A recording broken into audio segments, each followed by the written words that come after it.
My husband told me this story of a healing that he was witness to when he was barely out of adolescence. He was in a yeshiva in Brooklyn. That is an institute of higher religious learning. And he was a student of his own Rebbe, his own master, who was Yosef Yitzchak Schneerson. People came to this Rebbe from all over the world to ask his advice, to ask his prayer, to ask his intercession. And many boys studied at this yeshiva. There was a cook there named Devorah Heilman who really loved the boys, and she really wanted to see them eat well. She cooked well, and the Rebbetzin, the rabbi's wife, would come unannounced periodically to test the food and make sure that she was feeding them well. One day when she came down to test the food, she looked at the woman and said, "You don't look so good to me. What's the matter?"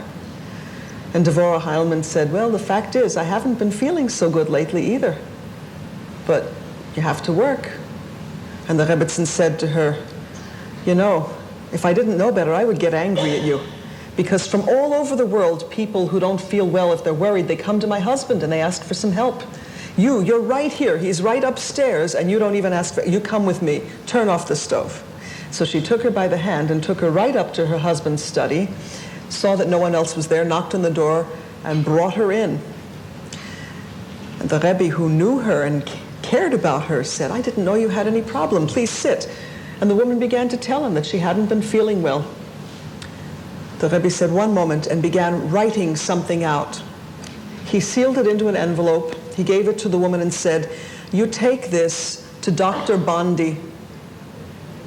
Dr. Bondi was a refugee from Vienna. He was a good doctor. She made an appointment and she went to Dr. Bondi. Dr. Bondi examined her and said, "I don't understand. I don't see anything wrong with you." And then she remembered, "I have something for you from the Rebbe," and she gave him the envelope. He opened the envelope and read the note inside, turned pale and said, "You need to come to the hospital immediately."